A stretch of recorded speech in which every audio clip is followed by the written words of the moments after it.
सुन्या सुन्या मैफिलीत माझ्या तुझेच मी गीत गात आहे.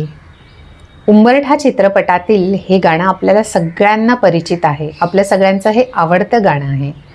पण हे गाणं सुरेश भटांनी कसं लिहिलं यामागे खूप इंटरेस्टिंग किस्सा आहे, जो पंडित हृदयनाथजी मंगेशकर यांनी सारेगमप या कार्यक्रमाच्या वेळेस शेअर केला होता.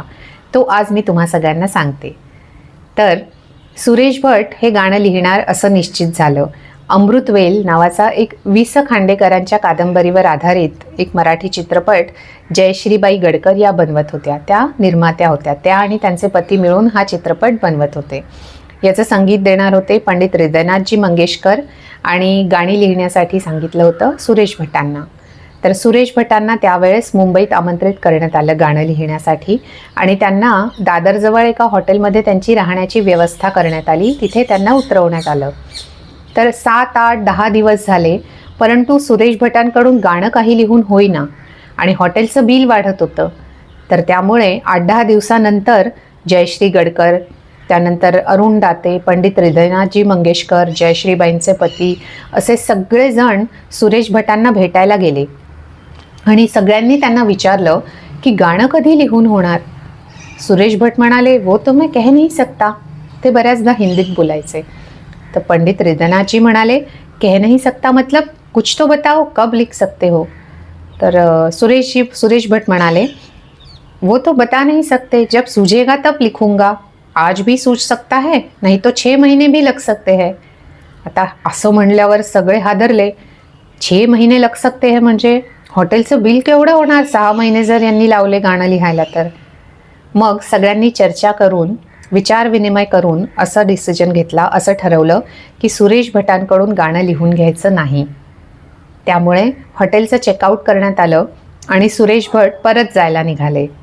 टॅक्सी बोलवण्यात आली त्यांना सोडण्यासाठी आणि टॅक्सीत बसताना त्यांना टॅक्सीत एक कागदाचा तुकडा दिसला.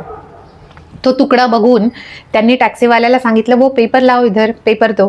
असं म्हणून त्यांनी तो पेपर हातात घेतला आणि एक हाती त्या पेपरवर 5 मिनिटात गाणं लिहून काढलं आणि जयश्रीबाईंच्या हातात पेपर दिला. म्हणाले, ये लो आपका गाणं, सुन्या सुन्या मैफिलीत माझ्या. ते शब्द वाचून जयश्रीबाई आणि त्यांचे पती दोघेही खूप खुश झाले आणि अतिशय भावूकही झाले. त्यांनी लगेच 15,000 रुपयांचा चेक लिहिला आणि सुरेश भटांच्या हातात दिला. सुरेश भट म्हणाले की ही अशी अचानक आलेली प्रतिभा म्हणजे दैवी देणगी आहे, ती मी विकणार नाही. मैं अपनी प्रतिभा नहीं बेचूंगा. असं म्हणून त्यांनी तो चेक परत जयश्रीबाईंच्या हातात दिला आणि ते निघून गेले. तर अशी या गाण्यामागची ही स्टोरी होती. तर हे गाणं त्यावेळेस अमृतवेल चित्रपटासाठी बनवण्यात आलं होतं, पण नंतर काही कारणाने हा चित्रपट बनला नाही. त्यामुळे उंबरठा या चित्रपटासाठी हे गाणं घेण्यात आलं. हे गाणं इतकं सुंदर आणि अप्रतिम रेकॉर्ड झालं की रेकॉर्डिंगच्या वेळेला लता दीदींना हे गाणं गाताना ऐकून स्मिता पाटील, ज्यांच्यावर हे गाणं चित्रित झालं आहे, त्या हे रेकॉर्डिंग ऐकायला आल्या होत्या आणि त्या गाणं ऐकून अगदी ढसाढसा रडल्या लहान मुलासारख्या. इतका या गाण्याचा अप्रतिम परिणाम झाला रेकॉर्डिंगच्या वेळेपासूनच.